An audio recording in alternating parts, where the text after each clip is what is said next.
Blood dripped from Ragnar's gray beard as he raised his chained hands, pleading one last time to the circle of hardened faces surrounding him. "By Odin and all the gods, I did not steal. This man lies." But the stranger smiled coldly, gripping the ceremonial axe, ready to carry out the sentence while the clan Ragnar had served for decades remained in a deadly silence. Thank you for joining this story. This channel is just beginning, and every single subscription means the world to us. Your support helps keep this project alive as we work toward our first 1,000 subscribers. If you enjoy the tale, please consider subscribing and leaving a comment to tell us where you're watching from. Your voice and presence are what makes sharing these Viking stories possible. The dawn broke slowly over the rugged fjord, its pale light filtering through the dense mist that clung to the pine trees like a shroud.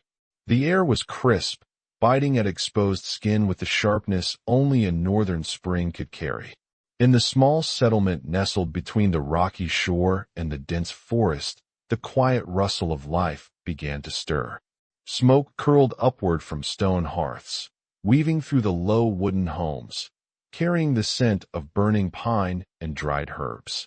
The distant call of a raven echoed against the cliffs, a reminder of the old gods watching silently from the shadows. At the edge of the village, closest to the dark woods where wolf tracks still marred the earth, a lone cabin stood, weathered and worn by decades of storms and harsh winters.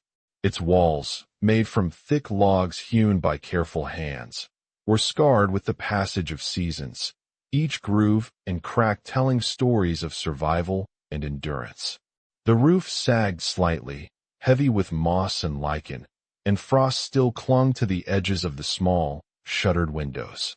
Inside, the hearth lay cold, its ashes long settled, but a faint flicker of light soon sprang to life, as aged hands struggled to coax flame from flint and tinder. Ragnar Thorvaldsson stirred, his breath forming small clouds in the chill air. At 62 winters, his body bore the marks of a lifetime spent in battle and hardship, his frame still strong but slowed by years and injury. His right leg carried a persistent limp, a cruel souvenir from a raid long past, when a sharpened blade had found its mark. Still, his spirit remained unbroken, tempered like the steel of the swords he once wielded with deadly precision. His grizzled hair, silver as the first frost, fell in tangled waves to his broad shoulders. His beard, thick and equally gray, framed a face lined with wrinkles and scars, each one a testament to the battles fought and the wisdom earned. His pale blue eyes, sharp yet tired, scanned the dim interior of the cabin. The air smelled faintly of smoke and dried fish, the staple of his meager diet since Helga's passing. His wife's absence was a void that echoed through the silent walls, a wound that no amount of time could fully heal. Ragnar's fingers, calloused and knotted with age, moved with deliberate slowness as he reached for the small bundle of kindling. The fire crackled to life, casting dancing shadows across the rough wooden floor. Heat blossomed, pushing back against the cold that seeped through every crevice. Outside, the village began to stir more noticeably. Women stirred in their homes, preparing the day's bread and stew. Children's laughter pierced the morning air as they chased one another between the wooden huts, and the distant clang of hammer meeting anvils signaled the blacksmith's arrival at the forge. Though the village buzzed with life, Ragnar remained isolated, a solitary figure in the changing tides of his people. His role as elder, once held with unquestioned respect, had begun to erode. The new generation, bold and restless, questioned the old ways. Their impatience with tradition cast long shadows over the wisdom he carried like a shield. Even his own blood, his son Leif, had departed weeks before, lured by tales of distant lands and the promise of fortune beyond the fjord's edge. That absence gnawed at him, the ache of solitude pressing down like the heavy winter snows. Ragnar dressed slowly, pulling on his worn tunic of coarse wool. The fabric was rough against his skin but familiar, a comfort in its constancy. Over this, he wrapped a heavy cloak of wolf fur, its scent earthy and wild. Around his neck hung the amulet of Thor, a silver hammer etched with runes of protection. It rested near his heart, a silent talisman against the uncertainties of the day. As he stepped outside, the cold brushed against his face, awakening senses dulled by years of routine. The village was alive with movement. Men sharpened blades and tended to fishing nets. Women gathered at the central well, exchanging quiet words. Smoke billowed from cooking fires, mingling with the fresh scent of pine and earth. The world was awakening, vibrant and relentless. Ragnar's gaze drifted toward the fjord, where the waters shimmered under the slow climb of the sun. Fishing boats bobbed gently, their sails furled, the promise of the sea's bounty, both a blessing and a constant uncertainty. The wind carried the salty tang of the ocean, mingled with the faint, distant cries of seabirds.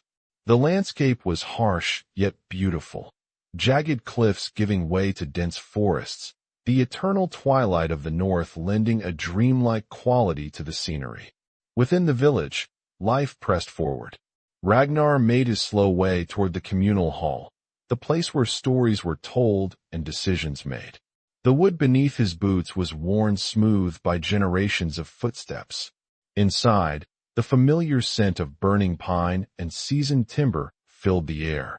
The hall was large, its high beams carved with images of gods and beasts, Odin's ravens, Thor's hammer, and serpents twisting among the runes. Here, the past and present intertwined in the flickering firelight. Ragnar settled into his usual place near the hearth, his eyes scanning the faces around him. Some were weathered like his own, marked by years of toil and battle. Others were young, their eyes bright but restless, eager for tales and promises of glory. He began to recount the sagas, stories of gods and heroes, of ancestors who braved storms and enemies alike. His voice, though gravelly, carried the weight of experience and the cadence of tradition. Yet beneath the surface, shadows stirred. Whispers among the younger men hinted at change, at a hunger for new paths beyond the old ways. The presence of strangers was a rarity, but a stir of unease ran through the village whenever outsiders appeared. Trust was hard-won, and easier still to lose. Later that day, as the sun climbed higher and the warmth began to chase away the morning chill, Ragnar noticed a stranger moving through the village. The man's step was confident, almost too confident, and his gaze swept across the settlement with a calculating air. His dark hair gleamed in the sunlight, his clothing finer than most of the villagers.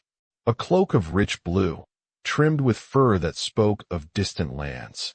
His eyes, a sharp green, scanned faces with a predator's watchfulness. The stranger introduced himself as Rafno Lafson, a merchant claiming to bring goods and stories from faraway shores. He spoke with a smooth tongue, weaving tales of amber treasures and alliances beyond the fjord. His words were seductive, promising wealth and connections that stirred the desires of the younger warriors. Ragnar watched quietly, wary of the man's ease and the way the village seemed to bend to his will. There was something in Rafn's smile, too practiced, too cold, that unsettled the elder. His instincts, honed by decades of battle and survival, whispered caution. As evening fell, the village gathered for a communal feast.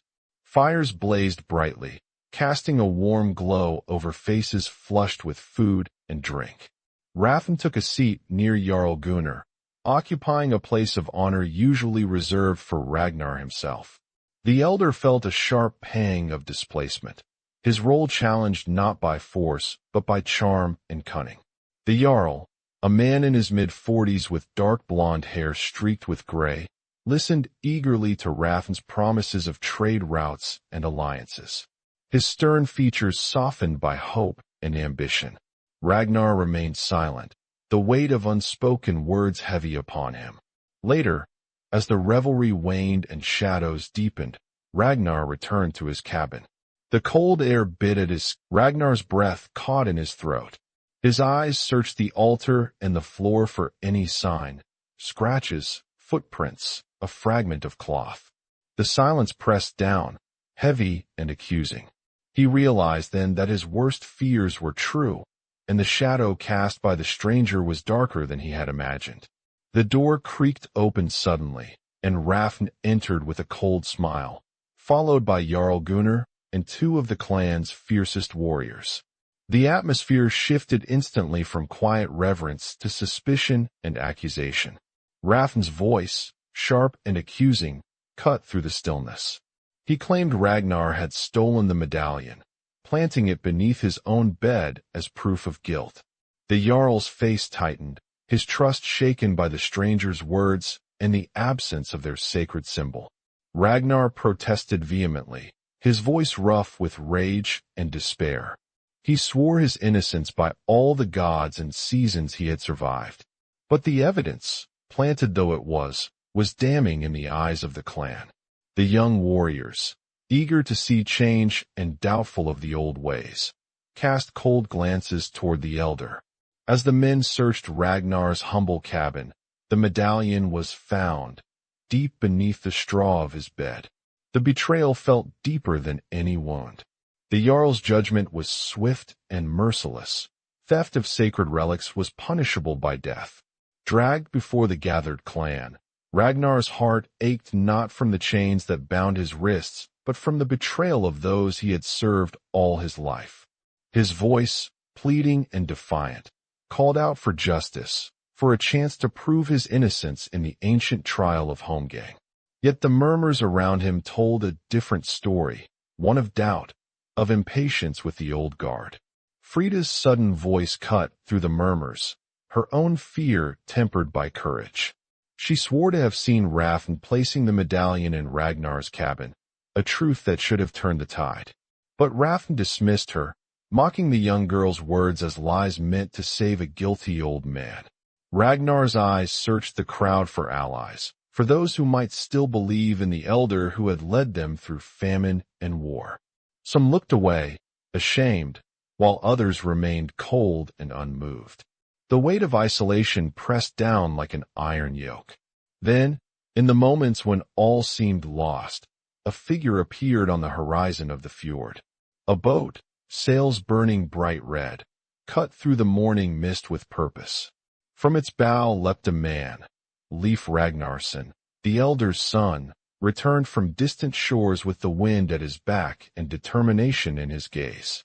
His arrival shattered the silence. His voice rang out, accusing Rafn of a long list of crimes, naming him as a thief and deceiver wanted across the lands. The crowd erupted into chaos as guards seized the stranger, uncovering stolen treasures and poison meant for the Jarl himself. Chains fell from Ragnar's wrists, but the scars of betrayal ran deep.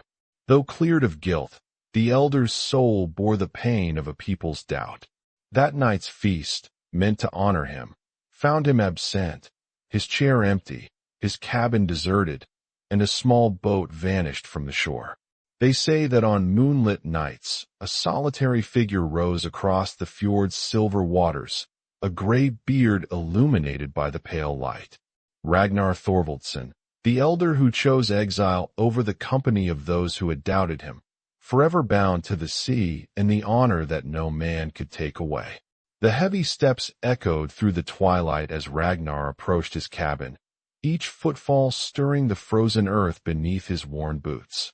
The weight of the day pressed on him. His body ached with cold and age, yet his mind wrestled with unease sharper than any blade. The presence of Rafn, the foreigner whose smile was as cold as the northern winds, lingered in his thoughts like a shadow that refused to lift. Something was wrong. He could feel it in the stiffening of his limbs, the tightening of his chest.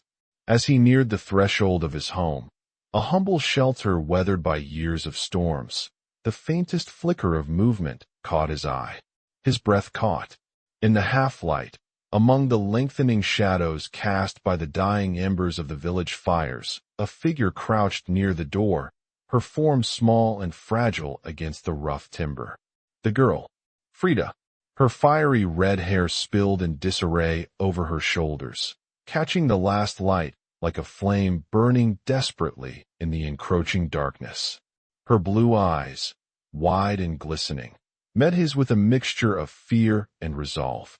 She was trembling, though whether from cold or terror, he could not tell at first. Her hands, stained with soot and calluses, clutched something tightly, an offering of trust, or perhaps a plea for protection. Ragnar stopped, the limp in his step more pronounced now, as he steadied himself on the rough wood of the doorframe. The silence stretched between them, thick and heavy, broken only by the distant howl of wolves that haunted the northern forests. The flickering torchlight from the village square cast long, uncertain shadows that danced across the uneven ground. "Elder Ragnar," she whispered, her voice trembling but urgent. I did not know where else to go. He studied her face, etched with youthful determination, yet shadowed by a fear that gnawed at the edges of her steady gaze. The girl was no stranger to hardship. The fire in her eyes burned with a spirit honed by years of labor at the forge in the unforgiving winters of the north. But tonight, that spirit seemed brittle, threatened. "What troubles you, child?" Ragnar's voice was rough, weathered by decades of battle and hardship, yet it carried a quiet strength.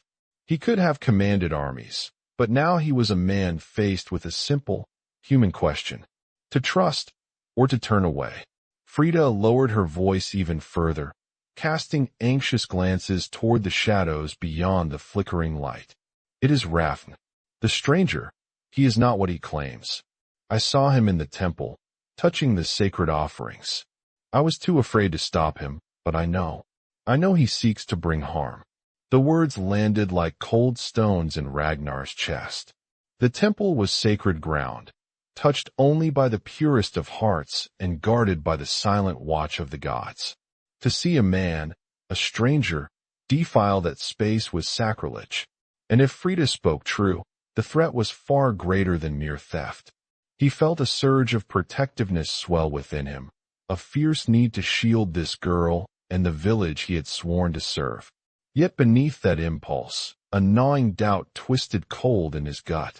Could he expose himself to the wrath of the Jarl and the clan over a shadowy suspicion? Would they believe the word of a girl over the silver-tongued merchant? His past as elder and warrior counted for something, did it? Or was he already too much a relic of a fading age? The wind picked up, tugging at the edges of his wolf fur cloak, whispering through the trees like the voices of the ancients. He could hear the soft murmur of the village beyond, the distant laughter fading beneath the weight of night. Within, the hearth crackled low, promising warmth but no answers. "I wish to believe you, Frida," Ragnar said finally, his voice heavy with the weight of choice. "But this is no small matter. If Rafn is as dangerous as you say, we face more than simple theft. We face betrayal." Her eyes flickered, a fragile hope kindling in their depths. "I saw him place something in my father's forge last night. He thought no one was watching. I don't know what it was, but it was hidden carefully, like a serpent in the grass." Ragnar's mind raced, piecing together the fragments of unease that had been gnawing at him. The merchant's smooth words, the way he had won favor with the Jarl, the secrets whispered in the shadows of the village hall. None of it fit with the man the clan believed him to be. Yet to act now would be to risk everything: his honor, his standing, even his life. He looked down at his hands, scarred and calloused, hands that had held sword and shield, hands that had led men into battle. He had fought for this clan, bled for it, sacrificed for it. And now, those same hands trembled with the weight of uncertainty. "Why come to me?" Ragnar asked softly, the old warrior's voice barely more than a rasp. "Because you are the elder," Frida replied. "Because you remember the old ways. Because you will listen when others will not." Her words struck him deeply. The old ways were fading, the young restless and eager to cast aside tradition for promises of wealth and power. But the old ways carried the wisdom of survival, of honor and trust. If those were lost, what was left? Ragnar, as the night deepened, the elder's mind churned through the consequences of action and inaction. To confront the Jarl with accusations based on whispers and fear, to risk exile, or worse. Yet to stand silent was to betray the very soul of the village. The fire crackled low, casting flickering light on the walls, and Ragnar felt the old spirit stir within him. The spirit of the warrior, the protector, the elder who had once led men through the darkest of nights. In the stillness, surrounded by the quiet breaths of a village asleep and the soft presence of a frightened girl, he made his choice. He would face the danger. He would speak the truth, no matter the cost. For honor, for the gods, and for those who could not defend themselves.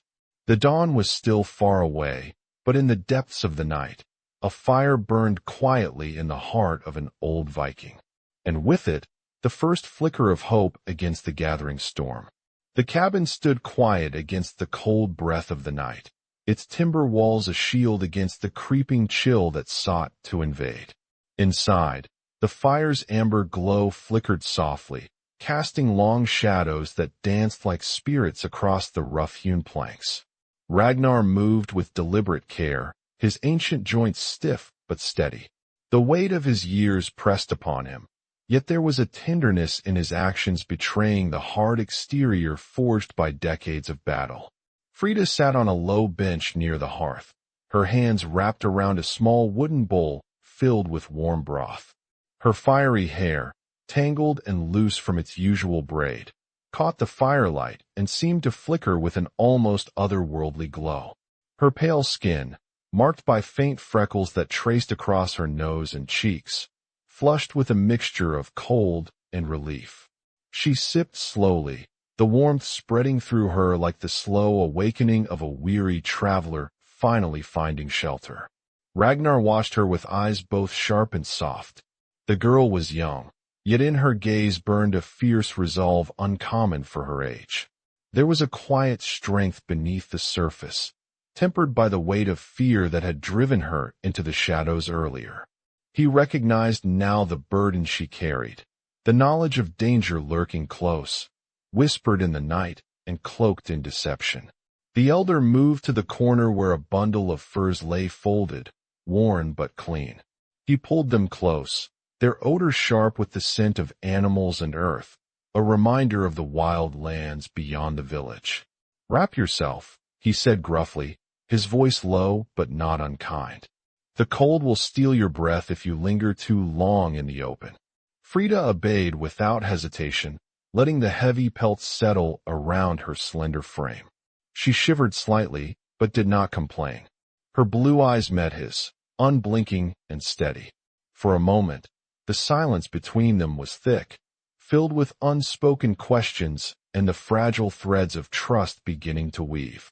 Ragnar settled onto a rough stool, his gaze drifting to the small fire before returning to the girl. The flickering flames illuminated the faintest tremble in her jaw, the way her fingers clenched the bowl as if anchoring herself to the moment. He lowered his voice, careful not to startle her. "What did you see in the temple, child? Tell me again." She swallowed hard, her voice barely above a whisper. He moved through the shadows, quick and silent, not like a man who belongs here. His hands, they touched the offerings, the bread, the ale, even the carved statues. But the medallion, that was different. He took it, hidden it beneath your bed. I saw him. Her words hung heavy in the room, a weight Ragnar felt settled deep in his chest. The sacredness of the temple was inviolate, a place where the god's presence was strongest, untouched by greed or deceit. To have such a violation committed under their very eyes was an affront that rippled through the soul of the village.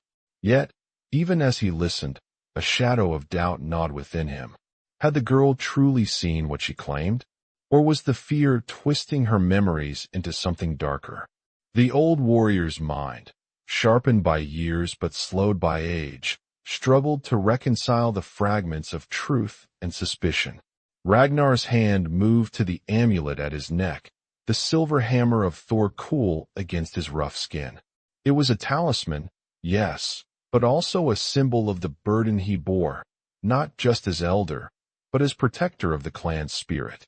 To fail now would be to betray all who had trusted him. He rose slowly, moving to a small wooden chest where he kept herbs and salves. From it, he retrieved a bundle of dried plants, their scent faint but familiar, moss, juniper berries, and a root known to soothe pain and calm the mind. With practiced hands, he began preparing a poultice to ease the tension in Frida's trembling arms, her skin pale where cold had bitten deep. As he worked, he spoke softly, the gruff edge of his voice smoothing into something gentler. The night is long, and fear a cunning enemy. Your courage is a flame against the dark. Do not let it fade. Frida's eyes softened, the tension in her shoulders easing as the warmth spread from the poultice. She looked at him then, not as an old warrior or a distant elder, but as a man who had become a sanctuary in the storm. The moment stretched between them, fragile and fleeting, a silent promise of protection. Outside, the wind whispered against the cabin walls, carrying the distant howl of wolves and the rustle of ancient pines. Within, the fire flickered, guarding secrets and kindling hope. Ragnar reached for a small wooden cup, filling it with a dark, potent brew, mead infused with herbs to calm the spirit. He handed it to Frida, who accepted it with a tentative nod. The warmth spread through her, an ember kindling in the cold night. "You have done well to come to me," he said quietly. "Many would have turned away. But you carry truth, and truth is a sword sharper than any blade." Her lips curved faintly, a smile born of gratitude and something deeper, trust, perhaps, or the fragile hope that the old ways had not yet been lost to the winds. For a time, they sat in companionable silence, the crackling fire the only sound between them. Ragnar's eyes drifted to the small marks on Frida's hands, calluses and faint scars from years at the forge. The girl was no mere child, but a young woman shaped by hardship and duty. She shifted, pulling the furs tighter around her. "I do not know what will come," she said softly, "but I cannot let him harm the village." "No," Ragnar agreed. "We will see this through. Together." The elder's gaze swept the cabin again, a place of refuge, but also of decisions yet to be made. The night held its breath, waiting for the dawn that would bring both reckoning and hope. Outside, the stars hid behind heavy clouds, but within the small space, two souls found a fragile warmth against the encroaching cold, a spark that might yet stave off the darkness gathering beyond the village walls. The first whispers began at dawn, carried on the brittle breath of the northern wind. The village, still cloaked in the heavy gray mist that lingered over the fjord, awoke to murmurs that traveled faster than the sun's pale ascent. The news of Ragnar's disappearance spread like wildfire through the scattered settlements along the rocky coast. It was a tale soaked in mystery and sorrow. The elder, falsely accused and broken by betrayal, had chosen exile on the open sea rather than endure the scorn of his own people. From the farthest reaches of the neighboring clans to the hunters who tracked through the dense forests beyond the village's edge, the story took root and grew. The old warrior's name was spoken in hushed tones, sometimes with regret, sometimes with suspicion, and other times with veiled warning. Ragnar Thorvaldsson had once been a symbol of wisdom and strength, a living bridge between the old gods and the present day. Now, he was an enigma drifting beyond the horizon, lost to the waves and the silence of the fjord. Jarl Gunnar, facing the difficult aftermath of the scandal that had shaken his hall, sat heavily upon his carved wooden throne. His jaw clenched, eyes shadowed beneath furrowed brows. The fire roaring in the hearth cast flickering shadows upon his face, twisting the scars and lines that bore witness to years of leadership and war. The clan watched him, waiting for action, for reassurance that the storm would pass. Yet Gunnar's thoughts were clouded by doubt and fear. The Jarl knew the fragile balance within his people had been shattered. The elders whispered of omens, the kind that twisted the fates of men. News of Ragnar's fate reached the ears of rival clans, hungry for advantage and quick to exploit any sign of weakness. The Raven clan's neighbors to the east, known for their fierce warriors and long memories, began to gather at their borders. Their scouts reported the village's turmoil, the accusations, and the elders' mysterious vanishing. They saw opportunity in the chaos, a chance to press claims on disputed lands or to strike while their foes were divided. Elsewhere, traders traveling the coastal routes whispered of the stranger, Rafno Lafson, whose name had come to mean deceit and danger. His capture and unmasking had been swift, but the damage he dealt lingered. Some merchants hesitated to dock at the village's harbor, fearing they might be caught in the crossfire of growing tensions. Others wondered if Rafn's reach extended farther than anyone dared suspect, if dark plots spun from distant shores had ensnared the peaceful settlement in a web of treachery. Amidst this rising storm, a delegation arrived from the neighboring clan of the Frostborn, a tribe known for their cold ruthlessness and unyielding codes. Their leader, a towering woman named Sigrid Ironhand, came with hardened warriors and grim purpose. The Frostborn had always maintained wary alliances, but whispers of Ragnar's exile stirred old rivalries and fresh concerns. In the village square, the meeting between Jarl Gunnar and Sigrid was tense and charged with unspoken threats. Words were few, but heavy. Sigrid's gaze was icy, her voice measured but sharp. "The Raven clan's blood spills with shame and uncertainty," she said. "Your people falter. We must know if the bonds between us remain strong or if your house crumbles from within." Gunnar met her eyes steadily, though his heart weighed heavy. "The Raven clan endures," he replied, voice firm despite the turmoil. "But this trial has opened wounds that run deep. We seek only to heal them before they fester beyond repair." Sigrid nodded, but the promise was thin. "Then prove your strength, Jarl. Root out the traitors among you. A divided clan invites ruin." As she and her warriors departed, the tension in the village only thickened. Gunnar knew that beyond the walls of the settlement, forces waited, watching, waiting for a chance to strike. The once quiet fjord felt less like a sanctuary and more like a cage on the verge of cracking. Inside his lonely cabin, where once the fire burned steady and warm, Ragnar faced a new reality far harsher than the cold sea. The endless waves that rocked his small boat were both a comfort and a reminder, a cruel paradox of freedom and isolation. The wind sang mournful songs through his tangled beard, and the spray of salt water stung his weathered skin. Each night, the stars above seemed cold and distant, unyielding in their silent vigil. Though freed from chains, the elder was bound by a heavier burden, the suffocating weight of betrayal and loss. He wrestled with memories, the loyalty of those who had once stood beside him, the sting of their silence when his voice cried for justice. His faith in the gods wavered as the storm inside him grew, a tempest no fire could warm. Across the fjord, Leif Ragnarsson grappled with a different kind of battle. The return to the village was triumphant, but the scars left by his father's fall could not be erased with words or proof alone. As he moved among the people he once called kin, he sensed their eyes flickering with doubt, their whispers laced with suspicion like poisoned daggers. Leif's heart ached with the impossible task of mending not only his father's name, but the soul of the clan itself. He sought allies among the elders and the warriors, using tales of his travels and the evidence he carried to sway minds hardened by fear and pride. Yet resistance lingered, stubborn as the winter frost that refused to yield. In the shadows of the village, Frida moved quietly, a silent guardian of truth and hope. Her courage in speaking out had saved Ragnar, but had also painted a target on her back. Some viewed her as a herald of change, Others saw her as a meddling child risking the fragile peace.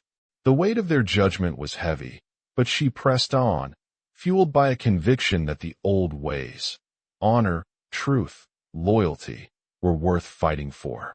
Yet even as the currents of suspicion and fear churned through the village, a darker threat loomed. Tales reached the settlement of mercenaries gathering beyond the mountains, merciless men for hire drawn by promises of gold and power. Their leader, a shadowy figure known only as Skald the Black, was said to hold grudges against the Raven clan and to seek vengeance for past wounds. The possibility of invasion cast a long shadow over Jarl Gunnar's council. The clan's warriors were restless but divided, their unity fractured by the recent scandal and the shifting alliances that threatened to unravel centuries of peace. The Jarl faced a perilous choice: to confront the external threat with a weakened clan or to seek alliances in uncertain places, risking concessions that might stain the Raven name forever. As the days passed, the village became a crucible of tension. Trust was a fragile thread, stretched thin by fear and suspicion. Old friendships frayed, and new bonds were forged in the fires of necessity. But beneath it all, the question lingered like a cold wind: who among them could be trusted, and who wore the mask of friendship while hiding a dagger behind their back? For Ragnar, adrift on the unforgiving sea, the waves whispered their own truths. Solitude became both refuge and torment. Each sunrise brought new challenges: hunger, exhaustion, the biting cold. But it also brought clarity. The elder knew that exile was not an end but a beginning, a path that would test the very core of his being. He gazed toward the distant shores, where the faint outlines of mountains rose like ancient sentinels.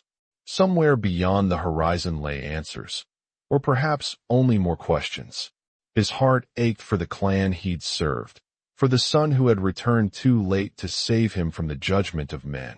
But pride and pain intertwined, and the call of the sea was stronger than the ties that bound him to a place that had turned its back.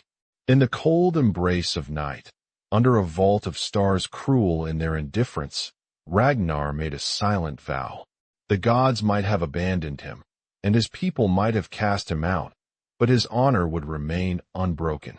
He would survive this exile, not for glory or revenge, but for the memory of what had been lost, and for the hope that one day, the truth would find its way back to the shore. Back in the village, the coming days promised neither peace nor resolution.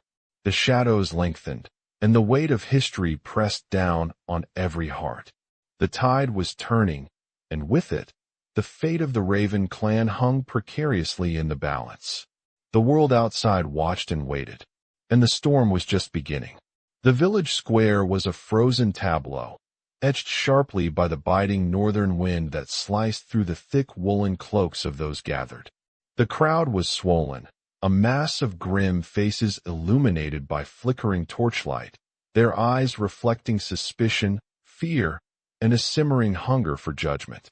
The air was thick with tension, the kind that presses on the chest and makes even the bravest hesitate. Tonight, the Raven clan would decide the fate of their elder, Ragnar Thorvaldsson. At the center of the gathering, beneath the great carved pillars of the hall, Ragnar knelt on the rough wooden planks, his hands bound by iron chains that bit into his aged wrists. His body, though bent low, radiated a stubborn defiance. Blood still stained the coarse beard that framed his weathered face, testament both to the physical toll of the accusations and the invisible wounds of betrayal. His limp was more pronounced tonight, each shift in his position a reminder of battles fought long ago. Around him, the murmurs had grown into a restless chorus. Some voices whispered doubts, others demanded swift justice. The younger warriors, eyes bright with the zeal of youth and impatient for change, leaned forward, eager to see the fall of the once revered elder. The elders, stoic but resigned, exchanged glances heavy with unspoken regret. The gods will seem tangled in a web of earthly grievances. Jarl Gunnar stood apart, his figure rigid beneath the thick bear fur draped over his broad shoulders. His face, worn but proud, was a mask carefully carved to conceal the turmoil beneath. His eye, a ripple of disbelief passed through the crowd. Some shifted uneasily, others scoffed. The elder's words, heavy with the weight of decades, seemed to falter against the cunning of the foreigner's silver tongue. Rafn stepped forward, his voice smooth and sharp as the edge of a blade. The proof lies beneath the very bed where the elder sleeps. It was found there by our warriors. What more do you need to see? His eyes glittered, daring any man to question him. The warriors who had searched Ragnar's cabin stood nearby, their expressions unreadable. One of them held up the medallion, its amber gleaming ominously in the torchlight. The crowd's murmurs grew louder, the tide of opinion shifting like the restless sea. Despite the clamor, Frida's voice rang out, small but clear. I saw Rafn place the medallion there. I swear it on my honor. Her blue eyes scanned the crowd, pleading for belief, for justice. But Rafn scoffed, sneering at the young woman. A child's word against a man's proof? You would have us believe the tales of a frightened girl over the evidence before our eyes. Some in the crowd chuckled, dismissing her words as childish folly. Others exchanged glances, torn between loyalty and doubt. Jarl Gunnar raised a hand, silencing the whispers. Enough. The law is clear. Ragnar Thorvaldsson must face Holmgang to prove his innocence. The word hung in the air like a challenge, a summons to a duel where only one could emerge victorious.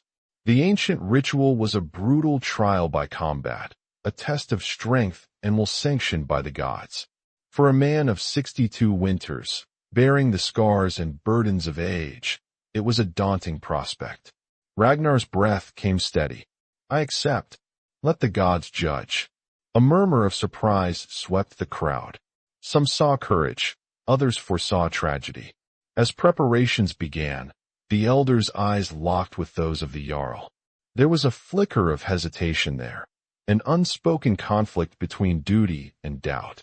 Gunnar's hand trembled slightly as he placed the ceremonial axe on a nearby stump. The weapon was to be wielded by the victor, a symbol not only of triumph, but also of the clan's blessing. Frida stood close by, her gaze unwavering. She approached Ragnar, her voice low but urgent. Be careful, elder. Rafn's skill is great, and his cunning greater still.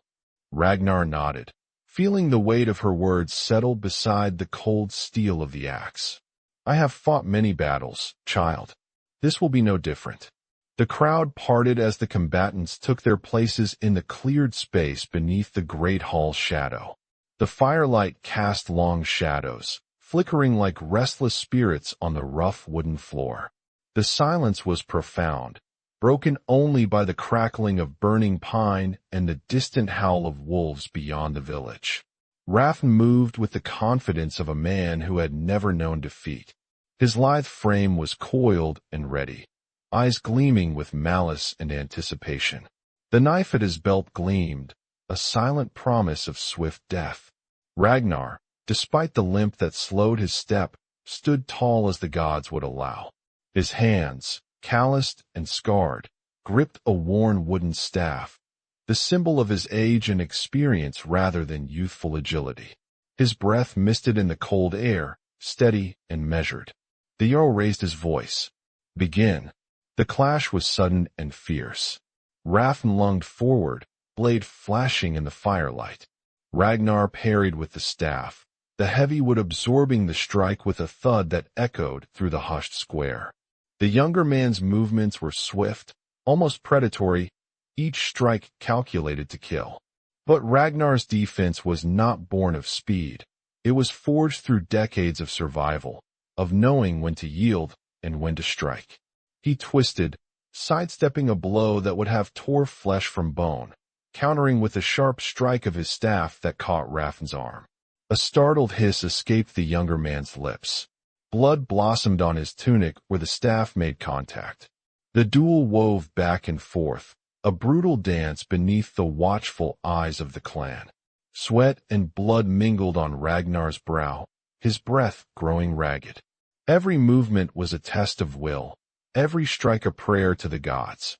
Rafn's face twisted with impatience, his arrogance clouding his judgment. In his fury, he overcommit to a reckless strike. Ragnar seized the moment, sidestepping and delivering a forceful blow to Rafn's ribs. The younger man staggered, his breath knocked out. The crowd gasped, a ripple of uncertain hope stirring among those who still believed in the elder. But Rafn was not to be so easily bested. He recovered quickly, drawing a hidden dagger from his belt, the blade glinting with deadly promise. The dagger moved fast, a blur aimed at Ragnar's heart. The elder's reflexes, dulled by age but sharpened by experience, saved him by mere inches. The dagger grazed his side, a shallow but burning wound. Pain flared, but Ragnar did not falter. With a roar that was more defiance than fury, he delivered a crushing strike to Rafn's wrist, forcing the dagger to fall to the ground. Rafn's eyes widened with shock and fury. For a moment, the arrogance faded, replaced by a raw, desperate rage. Ragnar pressed the advantage, his staff striking again and again, until the younger man stumbled and collapsed, breathless and defeated. A hush fell over the crowd. The Jarl stepped forward, eyes dark and unreadable. The gods have spoken. Ragnar rose slowly, every muscle aching, every breath a battle. He looked out over the faces that had doubted him, searching for a flicker of respect, of regret. "Let this be a lesson," he said, voice heavy but clear. "Truth cannot be hidden by lies, and honor cannot be stolen by deceit." Rafn was seized and dragged away, his fate sealed by the clan's judgment. The medallion was returned to the temple, its sacred glow restored beneath the watchful eyes of the gods. Yet as the crowd dispersed, whispers lingered, whispers of fear, of change, of the fragility of trust. Some nodded solemnly to Ragnar, while others cast furtive glances toward the horizon. The elder's victory was not a return to the respect he once commanded, but a bitter reminder of the price paid when loyalty falters. That night, as fires burned low and the village settled into uneasy sleep, Ragnar sat alone in the great hall. The weight of years pressed down upon him, the echoes of battle lingering in his bones. A shadow crossed the doorway. It was Frida, her eyes bright despite the darkness. "You were brave," she said softly. "The clan owes you more than words." He smiled faintly, a gesture worn by time and pain. Bravery is not enough when the heart is broken. Outside, the wind carried the scent of the sea and the distant cry of the raven. The night stretched vast and cold. Ragnar Thorvaldsson, elder and warrior, knew the road ahead was uncertain. The storm had passed, but the wounds it left would take longer to heal. In the quiet solitude, he vowed to protect what remained of his clan's honor, even if he walked that path alone. The gods watched silently, their judgment as eternal as the sea itself. The night had settled over the village like a heavy cloak, muffling the sounds of the restless world beyond its wooden walls. Within the great hall, the flickering firelight cast long, wavering shadows that danced along the carved beams, faces of gods and beasts watching silently over the proceedings. Ragnar Thorvaldsson sat quietly near the hearth, his limbs weary but his spirit unbowed. Though the scars of recent days still burned fresh beneath his skin, there was an undeniable calm in his steady gaze, a quiet strength born of survival and endurance. Outside, the cold wind whispered through the village streets, carrying the faint scent of pine and sea salt. The stars pierced the dark sky with icy clarity, as if the heavens themselves bore witness to the unfolding drama below. The clatter of footsteps echoed faintly as clansmen moved about, some tending to their duties, others lingering in the aftermath of the storm that had shaken their world. The return of Leif Ragnarsson, the son who had come from distant lands with his fiery hair and determined eyes, had shifted the tides in unexpected ways. His arrival was more than a mere moment of rescue. It stirred the dormant embers of loyalty and stirred ancient memories of trust and kinship. It was not an easy road to reconciliation, but the path had been opened. And the murmurs of agreement rippled through the crowd. Some voices were hesitant, cautious in their acceptance, while others spoke boldly, renewing their vows to uphold the old ways and the man who embodied them. The young warriors who had once jeered now approached with lowered heads, their youthful arrogance tempered by the sobering weight of experience. Frida Halvard's daughter stood nearby, her flame-red hair catching the firelight as she listened with quiet satisfaction. Her courage in speaking out had been a beacon in the darkness, a reminder that even the smallest voice could carry the might of truth. The fear that had once clouded her eyes was replaced by a fierce determination that would not be easily broken. She approached Ragnar cautiously, her steps sure despite the lingering unease.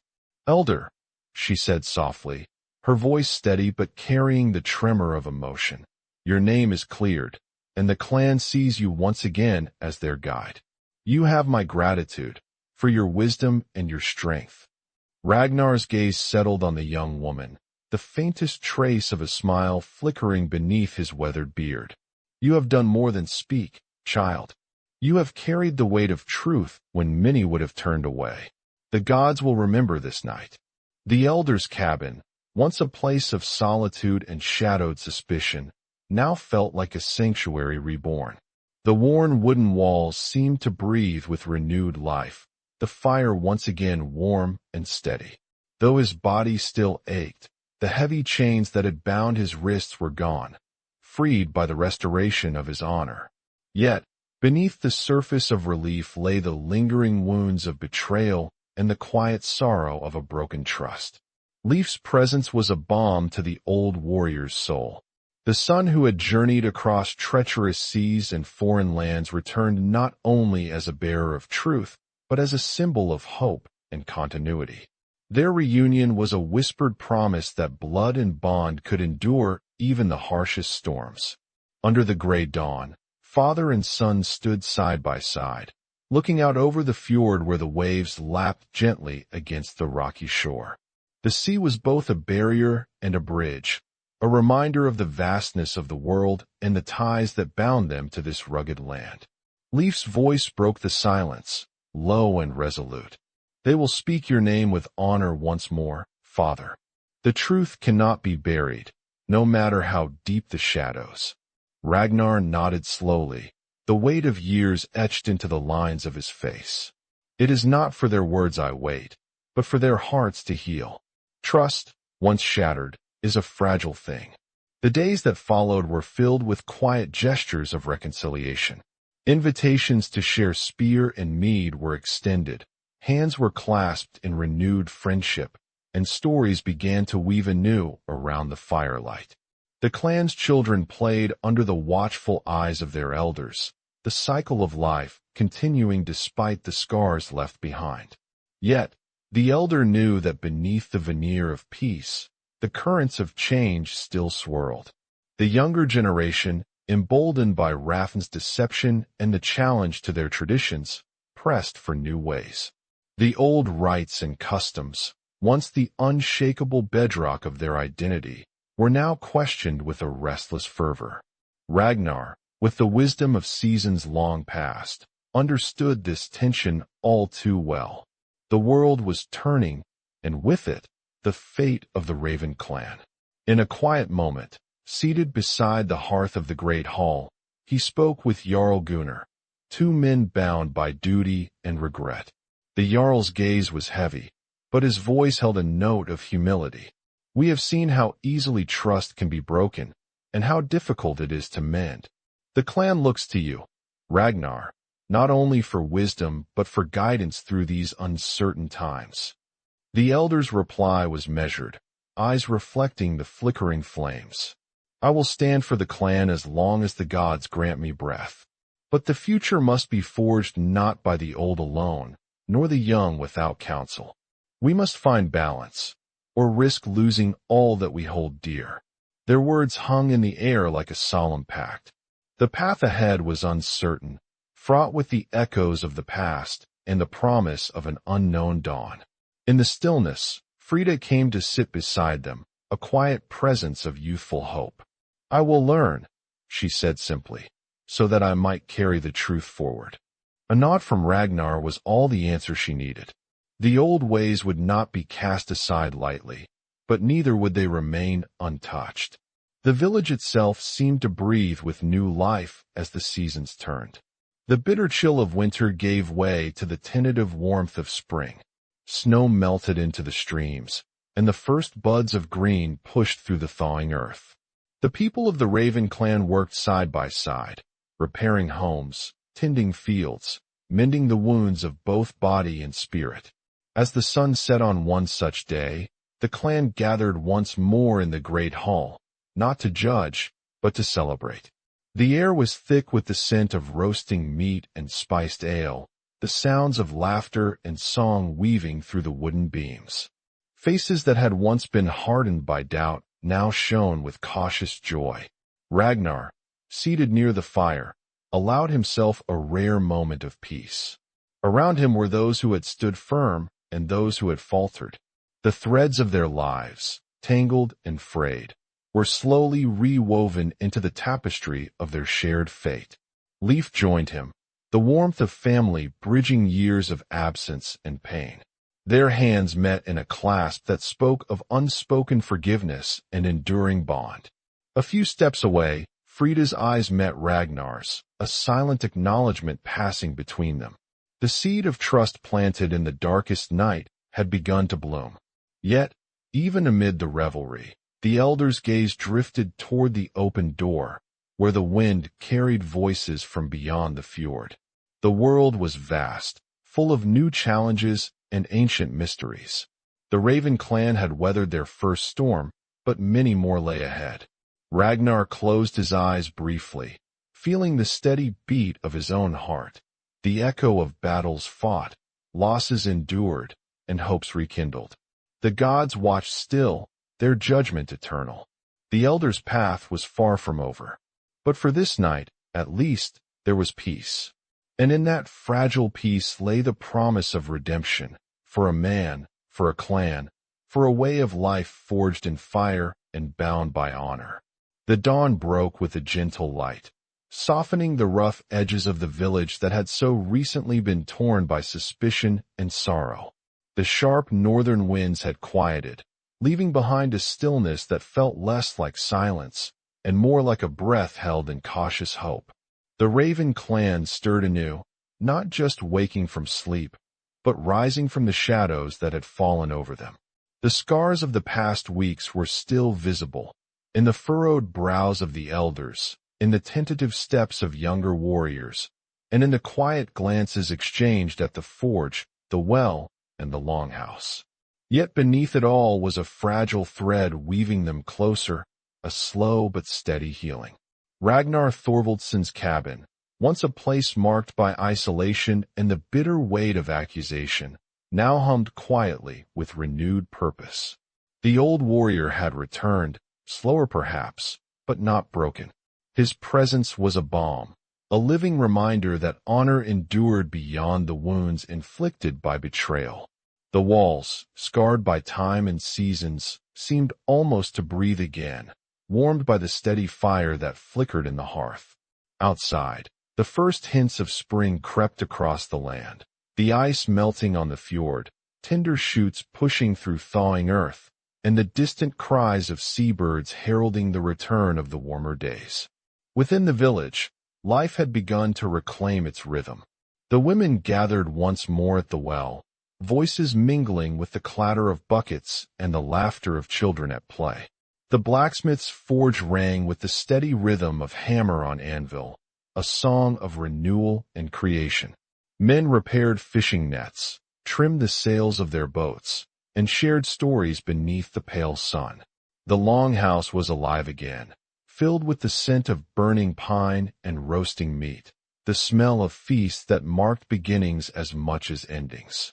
Frida Halvard's daughter moved among her people with a newfound confidence, her fiery hair catching the light like a banner of courage. Though still young, she had earned a place of respect not through birth, but through truth and bravery. Her small amulet of Freya, once a quiet talisman, now seemed to shine with the promise of change. The clan's elders gathered often beneath the great oak at the edge of the village, where runes were carved into the bark centuries ago. There, amid whispered prayers to Odin and Thor, they spoke of balance between tradition and change, strength and mercy, the past and the future. The old ways were not abandoned, but neither were they held so tightly as to break. The stories told by Ragnar wove into those of Frida and Leif, blending generations into a tapestry rich with survival and hope. One evening, as the sun dipped low and the sky blazed with hues of crimson and gold, the village held a feast unlike any before, a celebration of resilience and new beginnings. The longhouse was filled with the sounds of laughter and song, the clinking of horns raised in honor. Flames from the central fire danced high beneath carved beams, illuminating faces bright with joy and reflection. Ragnar sat near the fire, the lines on his weathered face softened by the warmth and the company. Around him gathered those who had stood by him, and those who had faltered but found their way back. Frida placed a hand lightly on his shoulder, a gesture both tender and strong. Leif settled close, his presence a silent vow of family and future. As the night deepened, the elder rose to speak. His voice, though aged and rough, carried across the hall with the weight of years and the clarity of truth. Tonight, we honor not just what was lost, but what has been found, he said. The gods watch over us, but they do not shape our fate alone. It is we, the living, who must carry the burden of our honor. He paused, eyes sweeping over the faces before him, young and old alike. There will be storms yet to weather, shadows that threaten our peace. But if we stand together, bound by trust and truth, no darkness can break us. A murmur of agreement rose, swelling like the tide. The firelight flickered in their eyes, a reflection of resolve and hope. Among the guests that night was a figure new to the clan, a traveler bearing stories and news from distant shores, a reminder that the world beyond their fjord was vast and ever-changing. The arrival was met with cautious welcome, a symbol that the Raven clan was ready to face the future with open eyes and steady hearts. As the feast wound down and the embers glowed low, Ragnar stepped outside into the cool night air. The stars glittered overhead, cold but eternal, vast beyond measure. The sea lay calm, its surface reflecting the moon's pale light like a mirror to the heavens. He stood at the water's edge, the familiar scent of salt and pine filling his lungs. His weathered hands traced the carved runes on his amulet, the symbol of Thor, protector and strength. The years had etched their mark on his body, but his spirit remained firm, rooted in the land and the people he loved. A soft breeze stirred the hem of his cloak, carrying the distant call of a raven, a messenger between worlds. Ragnar closed his eyes, feeling the weight of the past lift slightly, replaced by the quiet promise of a new dawn. The village behind him slept, its fires dim but alive, its people bound by the fragile threads of trust rekindled. The legacy of the elder was no longer just his own. It belonged to all who would carry the stories forward, who would honor the gods through deeds and loyalty. With a final breath, Ragnar turned from the shore and walked back toward the longhouse. The path was uncertain, the future unwritten, but the heart of the clan beat steady and strong once more. And so, beneath the endless sky, the Raven clan began anew, shaped by the trials endured, tempered by truth, and bound forever by the enduring flame of honor. The night air hung heavy with silence, broken only by the occasional crackle from the dying embers in the hearth and the faint stirrings of life in the village beyond. Ragnar stood just outside the longhouse, the weight of the day pressing upon him like the cold that seeped into his bones. The firelight from within cast flickering shadows across the snow-dusted ground, mingling with the pale gleam of the moon that hung low over the fjord. It was a night that seemed suspended between worlds, the past and the future, trust and betrayal, life and exile. His breath emerged in steady clouds, each one a fragile testament to the breath still held by a man who had weathered more storms than most could imagine. The scars etched into his skin, the limp that slowed his steps, the gray of his hair and beard, they were marks not just of age but of survival. Yet beneath all that hard-earned endurance lay a quiet ache, a loneliness sharper than any blade. The village behind him was quiet now. The familiar sounds of hammer on anvil, laughter by the fire, the footsteps of children chasing one another through the snow, all were memories now, echoes that seemed almost distant under the stillness of the night. He thought of those faces he had known for decades, the clan he had served with unwavering loyalty. Their warmth had once been a hearth for his soul. Now, their silence was a cold wind cutting through the heart of a man betrayed. His thoughts drifted to the young girl, Frida, whose courage had pierced the shadows before the dawn. A flicker of hope had sparked from her words, a fragile ember against the gathering darkness. It was a reminder that truth, though sometimes obscured by deceit, could still find its way through the cracks left behind by mistrust. And yet, that truth had come too late to heal the wounds inflicted by suspicion and fear. Leif's arrival had been a sudden storm breaking the long night, a son's fierce love shattering the chains of falsehood. But even as the clan restored its faith, the rift remained, a chasm carved not simply by lies but by the slow erosion of trust. Ragnar felt the weight of it all settle deep, the bitter knowledge that the bonds forged in blood and battle could be so easily frayed. He reached down, fingers brushing the amulet of Thor that hung heavy against his chest. The silver hammer gleamed faintly, runes catching the moonlight like a whispered prayer. It was a symbol of protection and strength, but tonight it felt more like a solemn reminder of the fragile line between honor and despair. The gods themselves, silent watchers through the ages, seemed distant, unmoved by the turmoil of men and their fleeting struggles. Yet Ragnar knew the gods did not shape fate alone. It was men who bore the burden of their choices, who forged their paths through the wilderness of doubt and loyalty. His own path had led him away from the warmth of kinship into the cold embrace of exile. The sea, vast and unyielding, had become both his refuge and his prison, a place where the only constant was the endless rhythm of waves beneath a sky that neither judged nor comforted. The wind stirred again, carrying with it the distant call of a raven, Odin's messenger, a symbol both of death and wisdom. The sound settled over him like a benediction or a warning. He wondered what tales the gods whispered among themselves, what judgment awaited a man who had given everything he had to a people who had turned away.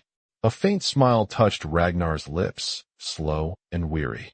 There was no bitterness in it, only the quiet acceptance of a truth long held but rarely spoken.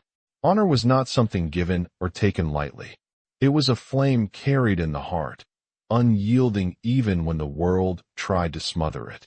He turned from the shore, his footsteps slow but sure, marking the snow with prints that would soon be lost to the coming dawn. The village was still there, alive and struggling, its people bound by the threads of history and the fragile hope of tomorrow. But Ragnar's place was no longer among them.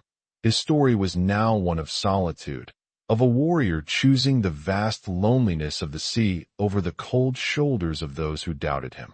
As he walked back toward the great hall, the fires inside still glowing faintly, his mind lingered on the lessons carved from the pain and betrayal. Trust, once broken, was a hard thing to mend. Justice, though sought with fierce passion, could be twisted by fear and ambition. And sometimes, even truth was not enough to bridge the gulf between man and clan. But beneath the sorrow, beneath the quiet despair, lay a stubborn ember of hope. That no matter how deep the shadows, the dawn would come. That the next generation, like Frida, like Leif, might carry forward the spark of honor, tempered by the lessons of the past.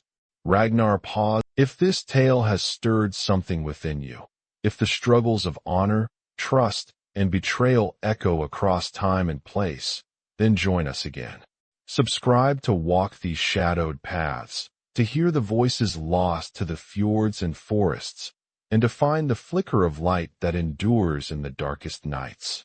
Because the story of the Raven clan is far from over, and the next chapter awaits, carved on the waves, whispered by the wind, and carried forever in the hearts of those who remember. If you enjoyed this video, don't forget to subscribe.